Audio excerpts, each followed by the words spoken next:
Hello, Pirate Nation. Thank you for joining us for another episode of the Anchor Podcast with Dr. Brandon Hubbard. We aim to keep you inspired, informed, and anchored in what's happening in the Chilton ISD.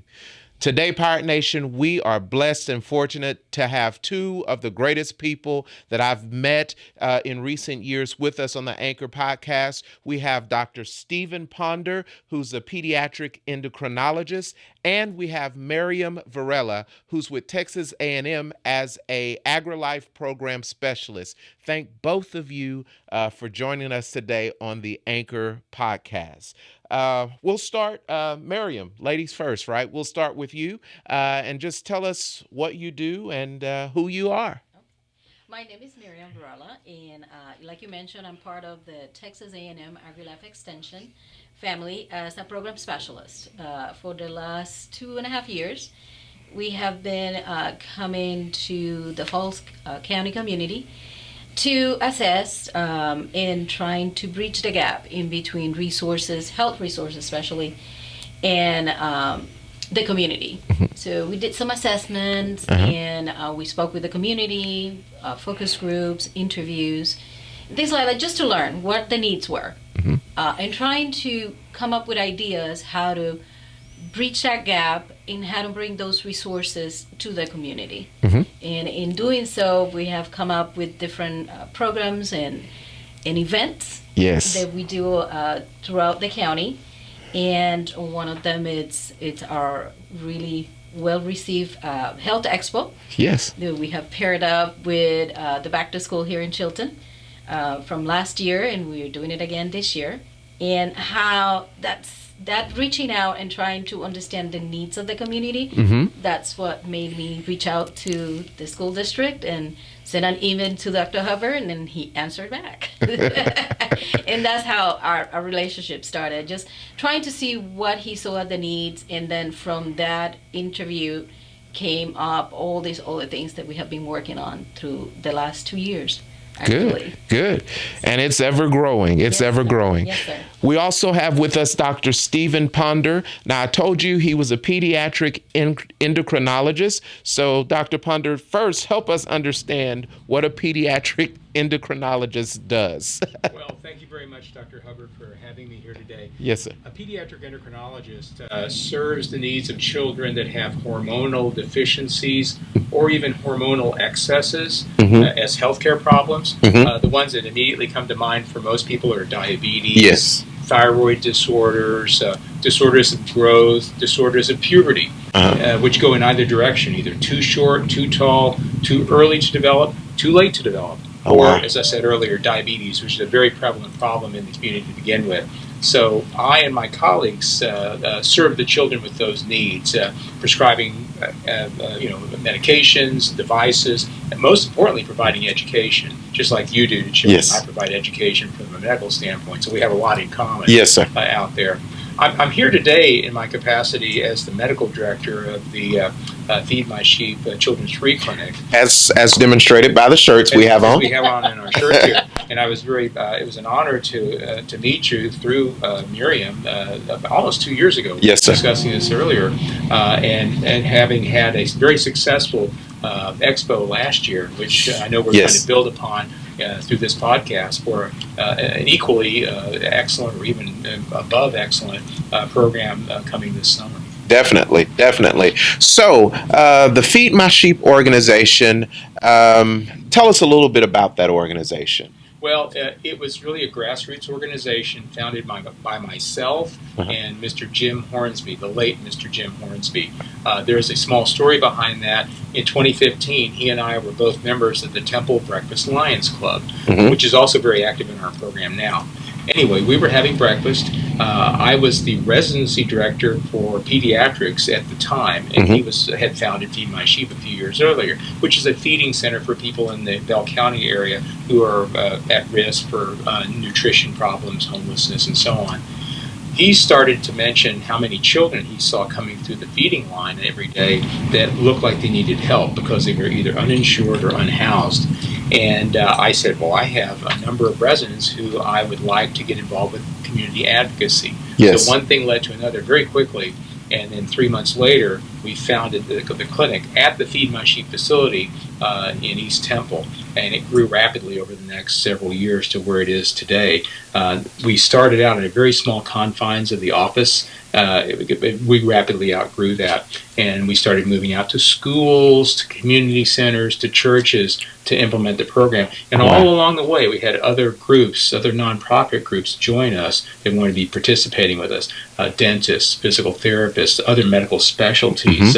Bell County, our county health department was assisting with providing vaccines. And so just a multitude of people now attend these, even counselors from the UMHB Counseling Center, nursing students, PhD students, medical students from several medical schools, and residents from other residency programs at Baylor Scott and White and Temple. So it's really multiplied upon itself. So not surprisingly, we need a large space. And one of our best spaces we've ever been is the Chilton Independent School District system. You guys had ample space to provide for our needs.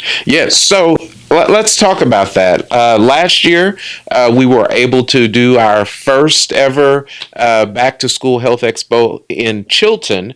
You guys are experts at this, but you brought your expertise to Chilton ISD to help serve our community.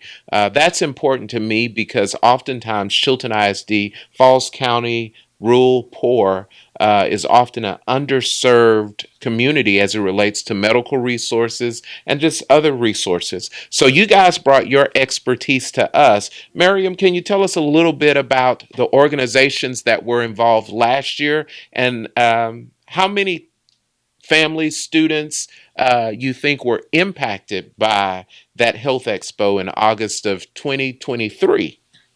So we did a count, and we had around 318 people that came through the front door and went through the medical side of the house. We know we had a little bit more than that because some other ones didn't feel the need to go through that side and went through the other side of the school. So officially 318 families, people came through. And we had over 30 different services come in and provide information about their services. We had the Heart of Texas Council of Government. We have the local hospital clinic, the Falls Community Hospital and Clinic come in. To mention a few, we had American Red Cross. We had sister programs from Texas A&M coming to provide services. We had the one from our providing car seats in information and education from our drive safety programs. So it was around 30 or something services that came out, and just to share what is already available for the community, but the community didn't know. So that was a major thing for us, that communication, letting the community know what we have, and letting them, those resources know that they are here, that this community is here, they are needing it. So just making that connection with them. All of it started, like I said, just doing some interviews, just trying to see what the people needed. And one of the biggest things is not knowing what resources were available. So that gave us the opportunity of just really reaching out to as many people as we could. And that's why doing it as part of the Back to School seems to work really well, because you do have complete families coming in to a Back to School. So we're reaching out through all of them. And it was that trying to understand how to help the community that made me reach out to Dr. Punder. We were in a partnership with the Texas Department of State and Health Services through our Community Conversations on Health program. And as a duo, we reach out to Dr. Punder and then to try to bring something similar to here. So our idea initially was try to see how we can mimic what he does. What is it that he was doing? How did he do it? And that's how our conversation started. And then just came to be that he had the opportunity of bringing what he's doing in the Bell County area out here to Chilton. We made Wow. it stretch a little bit, but and it was a success. Yes. It's well received. It's well needed. Yes. I agree. Well, unfortunately, we have the Falls Community Hospital and Clinic in here, but there's other services that unfortunately you have to go outside of the county to receive, and they make it happen at least once a year. It's better than nothing. Definitely. Now, this we drove up. I can remember last year, and there's a trailer, and there are people with red shirts, and even a sheep, a sheep costume. Tell us just about the services that your organization and your team was able to provide for us in Chilton. Well, I'm going to follow up on what Miriam just said. And as she was saying this and you were asking this question, they tie together in my mind. It's as if you're asking me to describe how an onion came about. And we all know that an onion is made up of layers. Yes. Right? Yes. And when I think back and I discuss the origins of the clinic, that was the core of the onion. Myself and Mr. Hornsby sitting down talking over this need that he saw, specific need that he saw just there in East Temple. Well, that was the seed. That was the first stage. Yes. After that, we started adding residents, adding medical students. Nurses started joining us. Nursing students started joining us. Other healthcare professionals started joining us. We started getting the health department to join us. We had programs that provided helmets for children. Yes. We had programs that would provide books for children.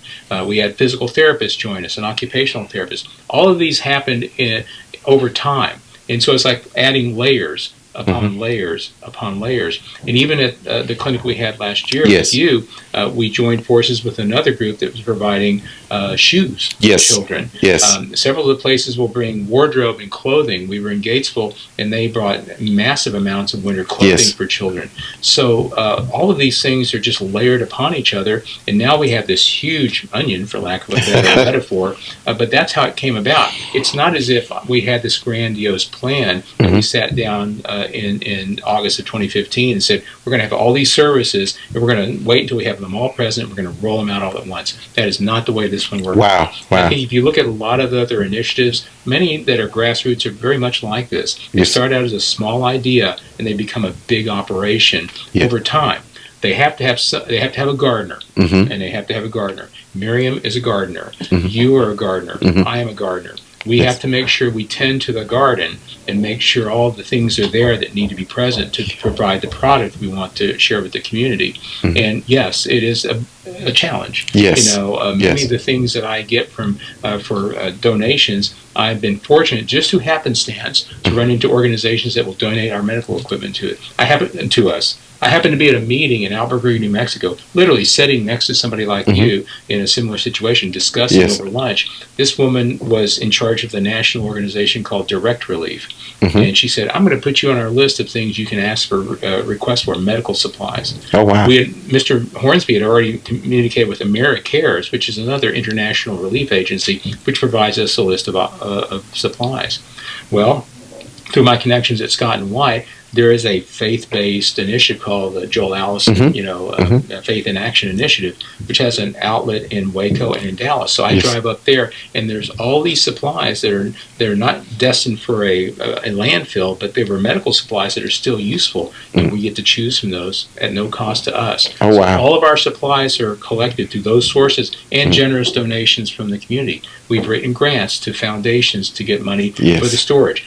The trailer you mentioned was donated to us by a gentleman who had that trailer on the Temple Airport as a food truck for hamburgers for pilots, but while they were refueling their planes. Oh, wow. His mother passed away, and who was part of that, and he was sitting idle for about 3 years. He said, I want to put this to good use. So he contacted me and Mr. Hornsby in 2018 and said, I want to give this trailer to you. Oh, wow. So we busily, over the next several weeks, the volunteers stripped off the decals and put our own, labeling on it. And then we got all the equipment to tow it around. So we put all of our supplies there when we go to a clinic, which are considerable. We have a storage unit, which we have to pay for. We have grants for that. So what I've described were layer upon layer upon layer. Yes. We didn't have the storage unit at first either. That was in Feed My Sheep in a small closet. We quickly outgrew that, and we were able to get a low-cost rental at a U-Haul facility in Temple.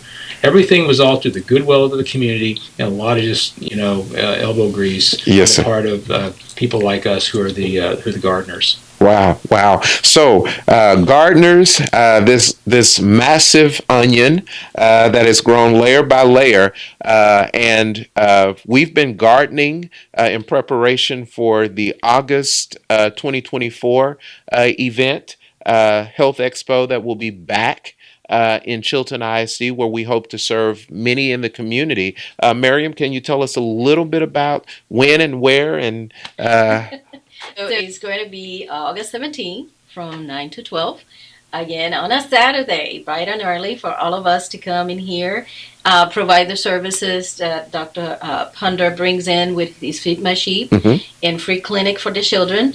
We will have opportunity for the adults as well. So we do self-health assessments. Yes. We have other organizations that are interested in supporting. So we'll probably have some more nurses and stuff to work more with the adult side of it as well. We will have, again, quite a bit of resources that will come in and showcase what they offer the community. We are working tirelessly and just trying to bring in something similar to what we did last year or expand. We do have a big partnership with faith-based community in the area. We have a coalition now that it's fairly new, but it's really embedded in what we're doing in the community as well, that will be supporting. We're hoping that our churches do this year like they did last year, brought some clothing and free clothing and things like that. So it's a work in progress. We're adding more to the onion. And so we will be showcasing, we will be handing out flyers, we will be promoting soon with a little bit more information on what we're able to offer. But the base of it is the same. We want to educate people what resources are available for the community. We also want to make available programs that our county extension agent from the Prairie View Sister University provides in the county already, with those partnership with our coalition and partnership with the faith-based community. They do already do quite a bit of program and education, and just showcasing and bringing in as much as we can for the community in that one day. That one day in 3 hours, we're going to try to provide a lot of services. I know that one of the big services that are provided or that I've seen our students use during this time were sports physicals. They seem to be pretty popular. And is that a service that you guys will be able to provide as well this year? Absolutely. What we've learned over the years we've been doing this, that there are certain high-need times of the year for boys and girls, specifically for sport physicals, band physicals. It all falls under the same umbrella. Back-to-school vaccines, when we have access to our vaccine services, and we get the most return on investment, if you will, for a number of kids served with a very short time, as you mentioned, that we have to work with them.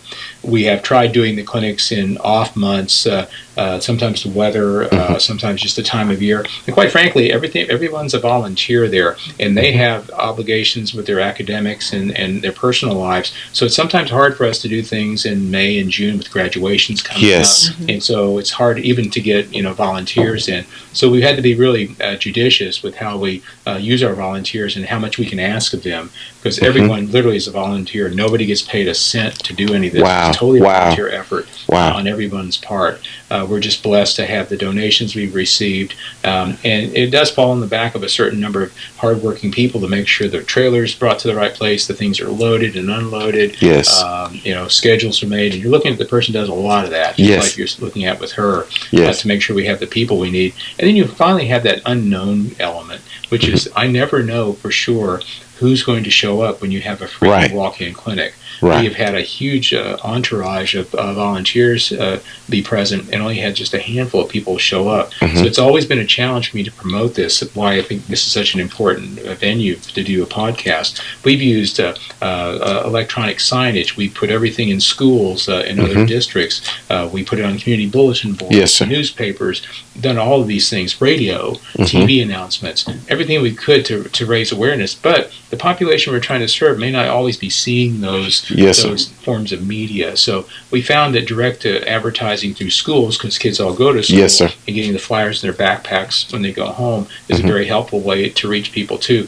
So the services have now come down to school physicals and vaccines, which are kind of clustered in the middle of the year. Yes, sir. Our next clinic is on April 20th in South Belton Middle Yes, sir. School, and then we have one on April 27th at the Harker Heights Activity Center. Yes, we sir. have a bit of a gap because everyone's graduating and the summers are upon us and all that, and we get back in business in the end of July, and then we have 2 clinics in August, one of which is the one we'll be hosting here.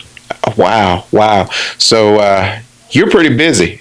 A little bit. Yeah. In addition to your role, this isn't your full-time role. You are a medical professional, and so this is a sacrifice, a labor of love for you. Absolutely. You're absolutely right. I do this because doing it. It's part of being a pediatrician. I was trained by somebody who was very much into giving into the community. That gentleman passed many years ago, but he was my chairman, and he left a lasting impression on me. For the last 43 years, I've volunteered my time at a children's camp in Kerrville, Texas, called the Texas Lions Camp. Yes, These sir. are children with diabetes, and I'm the medical director now. I've been doing that for the medical director job for about 33 years. Oh, wow. And we serve thousands of children who have come to that camp at zero cost to their parents Oh, and wow. families who have juvenile diabetes that need a camping experience. Wow. And so that's one of the other things I've done over the years as a community service effort. But it's something I've always done. I've enjoyed doing it, and I'll do it until I can't. Yes, sir. And right now, this is the one I'm doing, and I'm enjoying very much the opportunity. Plus, to meet wonderful people like yourself and Miriam. Yes. We start finding each other, and we all Yes, are sir. doing similar things. And it's just amazing when you combine forces, Mm-hmm. when you collaborate. Not only do you make the onion bigger, but you Yes, sir. make it more powerful. Right. And I think that's been the benefit of this, is just building on that small seed that Jim and I created in August of 2015. Yes, sir. Yes, sir. So the Feed My Sheep organization of volunteers, it's a nonprofit organization. If there was someone listening to the podcast who wanted to connect with Feed My Sheep, maybe wanted to volunteer, maybe make donations, how would they do that? Oh, there is a website, as there is for everything now. Yes, sir. feedmysheeptemple.org. Okay. Definitely go there. feedmysheeptemple.org is a website. They can donate. They can provide their time. I was the president of Feed My Sheep until last year, the organization. It's now been taken over by another person who's taken it to a whole new level Yes, in sir. the community. I can't even begin to enumerate all the things that are being done for people in need in East Bell County through Feed My Sheep. Wow. They've taken it to a whole nother level. Not only do they provide a daily meal to people every day, and a hot lunch and a sack lunch. Oh, wow. Many times they provide breakfast as well. But there's a women's center. There are laundry services. There's also faith-based interventions to help people, dealing with substance use. A lot of this revolves around getting people back into their home structures. Many of them have been isolated from their homes and their families. And one of the success stories that you see routinely over there is reuniting people that living on the streets, quite frankly, back with their families after they've gotten help and assistance. Wow. And so it's very, it's just heartwarming to see all of this. It's not easy. Nothing about it is easy. They're actually on the cusp of opening up a mental wellness center. Oh, wow. With another group of physicians and churches over there. So this is an extremely productive time in the organization of Feed My Sheep. But they always, always, always need volunteers. So I encourage your listeners to consider donating a day, maybe as a group, to go down and feed. Yes, sir. That's just feeding individuals as they come through the line. They feed anywhere from 200 to 300 people a day. Oh, wow. And they do it 365 days a year the last decade or two. That's Half, I guess. That's truly amazing, that an organization within a community has that much impact. So I invite you, Pirate Nation, those of you who are listening, if you're looking for somewhere to volunteer, spend time, check out Feed My Sheep. They are making a tremendous difference in our pirate community. And on April 17th, we'll say it again, 2024, from 9 a.m. to 12 p.m., Feed My Sheep and many other resources and services will be at the Chilton ISD, providing resources and services for this community. Anyone in Falls County is welcome to come. Anyone is welcome to come to this clinic. Thank you, Pirate Nation, for tuning in. Thank you, Dr. Ponder. Thank you, Miriam, for being a part of what I call Pirate Nation and lending your services and your expertise to the Chilton ISD, the greater Chilton ISD community. Thank you. Thank you for what you are volunteering on August 17th. And we look forward to having an amazing health expo and community event here in Chilton. Now, we'll provide the bounce houses. There'll be some food trucks available, so you can eat, you can spend time with your family. But most of all, we want Falls County residents to know what resources are available to you right now. Thank you, Pirate Nation, for tuning into this podcast. As always, we want to keep you inspired, informed, and anchored in what's happening in the Chilton ISD. And until next time, keep refusing to sink. Thank you.